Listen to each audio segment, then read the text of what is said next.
السلام علیکم ورحمۃ اللہ وبرکاتہ۔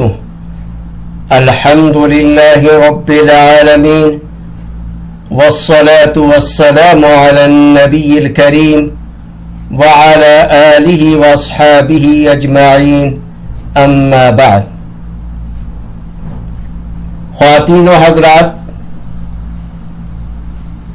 ان دنوں بعض حضرات کی طرف سے قرآن و حدیث کی تعلیمات کے روح کے برخلاف کہا جا رہا ہے کہ حضرت ابراہیم اور حضرت اسماعیل علیہ السلام کے تاریخی واقعے کی یاد میں اللہ تعالی کے حکم اور نبی پاک صلی اللہ علیہ وسلم کی اتباع میں کی جانے والی قربانی میں زیادہ بڑھ چڑھ کر حصہ لینے کے بجائے پورے گھر کی جانب سے صرف ایک قربانی کر دی جائے، کیونکہ بعض صحابہ اکرام اپنے پورے گھر کی طرف سے ایک قربانی کیا کرتے تھے۔ پہلی بات تو عرض ہے کہ یہ بات نفلی قربانی کے متعلق ہے، کیونکہ قرآن و حدیث سے قربانی کا واجب ہونا ہی معلوم ہوتا ہے۔ اللہ تعالی نے قرآن کریم میں قربانی کرنے کا حکم دیا ہے، اور حکم عمومی طور پر وجوب کے لیے ہی ہوتا ہے۔ نیز نبی پاک صلی اللہ علیہ وسلم سے کسی ایک سال بھی قربانی نہ کرنا ثابت نہیں ہے۔ قربانی کی استطاعت کے باوجود قربانی نہ کرنے والے کو حضور اکرم صلی اللہ علیہ وسلم نے فرمایا کہ وہ عیدگاہ کے قریب بھی نہ جائیں۔ اس نوعیت کی وعید واجب کے چھوڑنے پر ہی ہوتی ہے۔ قربانی کے وجوب سے متعلق قرآن و حدیث کے تفصیلی دلائل کے لیے میرے مضمون قربانی واجب ہے کا مطالعہ کریں۔ یوٹیوب پر بھی یہ لیکچر میرا موجود ہے۔ حضور اکرم صلی اللہ علیہ وسلم ایک قربانی اپنی امت کی طرف سے بھی کیا کرتے تھے، ظاہر ہے کہ اس سے نفلی قربانی ہی مراد ہے۔ اسی طرح جن احادیث میں گھر کی طرف سے ایک قربانی کا ذکر آیا ہے، اس سے نفلی قربانی مراد ہے، ورنہ لازم آئے گا کہ حضور اکرم صلی اللہ علیہ وسلم کی اتباع میں صرف ایک قربانی پوری امت کی طرف سے کر کے قربانی کے سلسلے کو ختم کر دیا جائے، جس کا کوئی بھی قائل نہیں ہے۔ دوسری بات عرض ہے کہ قرآن و حدیث کی تعلیمات کا تقاضا ہے کہ ان ایام میں یعنی قربانی کے دنوں میں بڑھ چڑھ کر قربانی میں حصہ لیا جائے، کیونکہ تمام فقہا و علماء قرآن و سنت کی روشنی میں قربانی کے اسلامی شعار ہونے اور ہر سال قربانی کا خاص اہتمام کرنے پر متفق ہے، اور قربانی کے ایام میں کوئی نیک عمل اللہ تعالی کے نزدیک قربانی کا خون بہانے سے بڑھ کر محبوب اور پسندیدہ نہیں ہے، جیسا کہ پوری کائنات میں سب سے افضل حضور اکرم صلی اللہ علیہ وسلم نے ارشاد فرمایا، جو کتب احادیث میں موجود ہے۔ نیز حضور اکرم صلی اللہ علیہ وسلم بذات خود نماز عید الاضحیٰ سے فراغت کے بعد قربانی فرماتے تھے۔ نبی اکرم صلی اللہ علیہ وسلم کی قربانی کرنے کا ذکر حدیث کی ہر مشہور و معروف کتاب میں موجود ہے۔ آپ نہ صرف اپنی طرف سے بلکہ اپنے گھر والوں اور امت مسلمہ کی طرف سے بھی یہ قربانی کیا کرتے تھے، باوجود ہے کہ آپ کے گھر میں کبھی کبھی پکانے کی اشیاء موجود نہ ہونے کی وجہ سے 2 مہینے تک چولہا نہیں چلتا تھا۔ آپ صلی اللہ علیہ وسلم نے کبھی ایک دن میں دونوں وقت پیٹ بھر کر کھانا نہیں کھایا۔ آپ صلی اللہ علیہ وسلم نے بھوک کی شدت کی وجہ سے اپنے پیٹ پر 2 پتھر بھی باندھے۔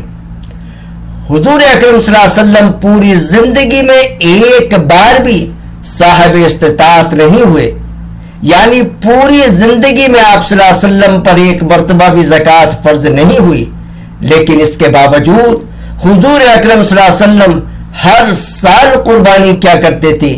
نیز آپ صلی اللہ علیہ وسلم نے حجۃ الوداع کے موقع پر انہی قربانی کے ایام میں 1-2 نہیں، 10-20 نہیں، 100 اونٹوں کی قربانی دی۔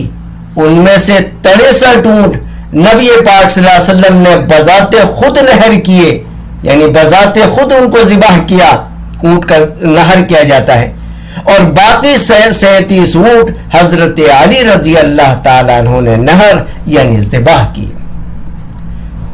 حج اور عید الاضحیٰ کے ایام میں قربانی حضرت ابراہیم علیہ السلام کی عظیم قربانی کی یاد میں اللہ کے حکم سے حضرت محمد مصطفیٰ صلی اللہ علیہ وسلم کی اتباع بھی کی جاتی ہے۔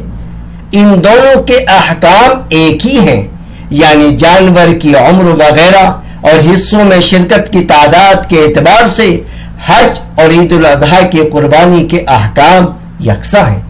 غرض ہے کہ ان ایام میں خون بہانا ایک اہم عبادت ہے۔ تیسری بات اور ہے کہ جانوروں کی قربانی سے اللہ کا تقرب حاصل ہوتا ہے، اللہ راضی ہوتا ہے، صرف مذہب اسلامی میں نہیں بلکہ دنیا کے دیگر مذاہب میں بھی، اور حضور اکرم صلی اللہ علیہ وسلم سے قبل دیگر انبیاء اکرام کی تعلیمات میں بھی قربانی کا ذکر ملتا ہے۔ حضرت ابراہیم علیہ السلام کا عظیم واقعہ مشہور و معروف ہے۔ جب قربانی سے اللہ کا تقرب حاصل ہوتا ہے تو اس میں بڑھ چڑھ کر ہی حصہ لینا چاہیے۔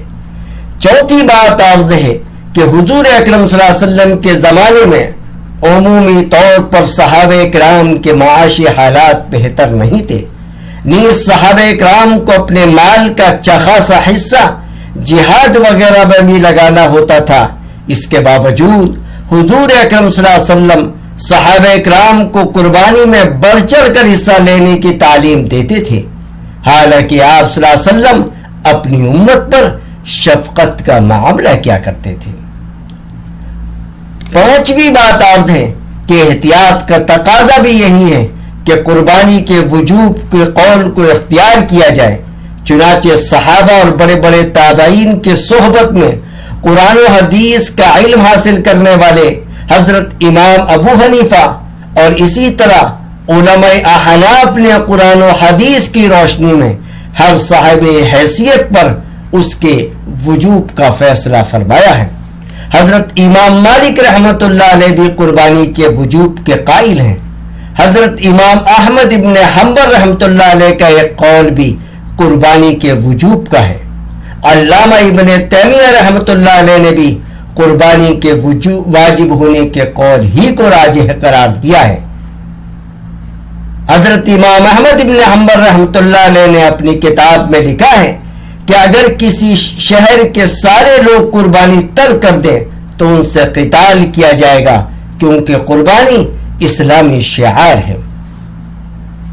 خواتین و حضرات، اگر یہ بات تسلیم بھی کر لی جائے کہ ایک گھر کی طرف سے قربانی کی گنجائش ہے تو زیادہ سے زیادہ اس کا جواز ہی تو ثابت ہو سکتا ہے، لیکن اس کی ترغیب نہیں دی جا سکتی۔ ترغیب اور تعلیم یہی دی جائے گی کہ قربانی کے ایام میں زیادہ سے زیادہ قربانی کی جائے، کیونکہ ان ایام میں اللہ تعالیٰ کو قربانی کا خون بہانے سے بڑھ کر کوئی محبوب اور پسندیدہ عمل نہیں ہے، جیسا کہ سارے نبیوں کے سردار حضرت محمد مصطفیٰ صلی اللہ علیہ وسلم نے اپنے قول و عمل سے پوری امت مسلمہ کو پیغام دیا ہے۔ دوسری بات عرض ہے کہ گھر کا مطلب زیادہ سے زیادہ شخص، اس کی بیوی اور اس کے غیر شادی شدہ بچے ہی مراد ہو سکتے ہیں۔ شرعی اعتبار سے شادی ہونے کے بعد وہ مستقل ایک گھر ہوتا ہے۔ خواتین و حضرات، جب دلائل شرعیہ سے یہ بات واضح ہو گئی کہ قربانی واجب ہے تو ہر صاحب استطاعت کو قربانی کرنی چاہیے۔ اگر ایک گھر میں ایک سے زیادہ صاحب استطاعت ہیں تو ہر صاحب استطاعت کو قربانی کرنی چاہیے۔ ہاں چند حضرات جو صاحب استطاعت نہیں ہیں، جو صاحب نصاب نہیں ہیں، کی طرف سے ایک قربانی کر کے ان کے لیے ثواب کی نیت کی جا سکتی ہے۔ اسی لیے وہ صحابہ کرام جن پر قربانی واجب نہیں ہوتی تھی اپنے گھر کی طرف سے ایک نفلی قربانی کر لیا کرتے تھے، جیسا کہ نبی پاک صلی اللہ علیہ وسلم اپنی طرف سے قربانی کرنے کے بعد ایک دوسری قربانی پوری امت مسلمہ کی طرف سے کر لیا کرتے تھے۔ اللہ تبارک و تعالی مجھے بھی، آپ کو بھی اور تمام مسلمانوں کو قرآن و حدیث کی روشنی میں زندگی گزارنے والا بنائے۔